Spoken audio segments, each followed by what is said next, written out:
think some of the key challenges to enabling a seamless omnichannel experiences is usually the fact that many retailers have legacy stores, and a lot of the online channels that they've created were brand new businesses created by separate teams. And what's happened is that you tend to have an experience of the retailer online that's very different to in store. Mobile phones today, unsurprisingly, are becoming the personal computer of the 21st century, something that you take with you, have on you all the time. And to use that to augment your in-store experience with extra information is really a great way of driving better experiences. And you can have a personal relationship with the customer using their phone when they're in a store, and indeed have a great relationship with the customer when they're out of the store. So for the first time, you and the customer can be around each other all the time if that's what they want. So as a consumer today, then I expect a totally seamless experience, whether I'm shopping online or offline. I also expect exemplary customer service, better service than ever before. And I also expect transparency. So whether I'm in a store or online, I expect to be able to look and have similar pricing. I expect to see availability across both channels. So a very good example is an application that we wrote in prototype some time ago and is now going to be going live soon, where a customer can go into any Tesco store using their phone and they can find any product on the shelf. So if you're not quite sure where the light bulbs are in a very large Tesco that you've never been into before, you can type that information and get the digital experience taking you to the physical place where the product is. We always had that data around, and by making it available, it brings these channels together. GS1 has a major role to enable omni-channel retailing in the UK and globally. We have been very much at the forefront of the physical supply chain over the 40 years that standards have been developed within the barcode. As we move into the digital world, those same standards will apply and will help our members, the retailers and the brands, to be able to pass that information through from the manufacturer and the supplier, through the retailer up to the consumer, which the consumer is looking to now engage from a digital perspective. Who knows which technology is going to really take off. I think wearables will take off. Over the next few years, then there'll be 250 odd million wearable devices globally in the world.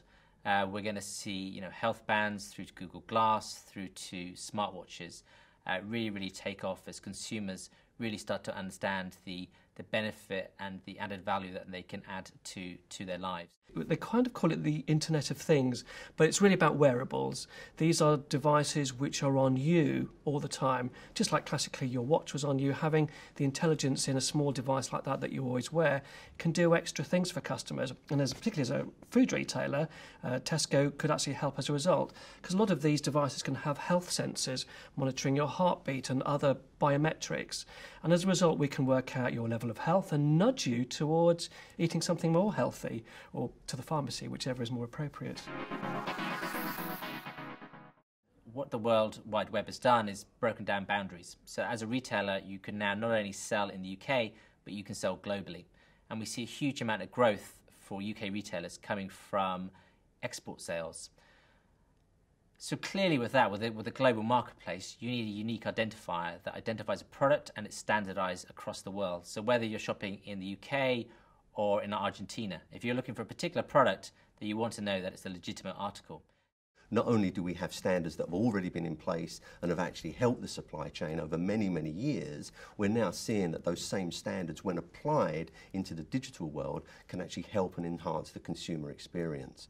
So by embedding the number, the GTIN, that is the unique product identifier that we have within the physical world, into the language of the web, we are going to greatly enhance the search opportunities for both consumers and for search engines. So you'll be able to get a lot more accurate data about that product that you're searching for. Online, you put in a search engine, you say, I want to find blue shoes. Well, you find blue things, you find shoes, but would you actually get all the blue shoes that you wanted to compare? Probably not. And that's because each retailer and manufacturers describe things in a different way. And that makes comparison difficult.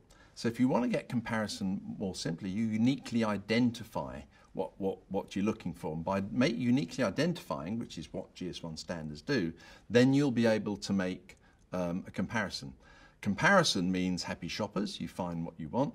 Happy manufacturers, you sell more products, and retailers too, so everybody's happy. So that's why GS1 in 2014 is as relevant, I would say even more relevant than we were in 1976 when we started up in the UK.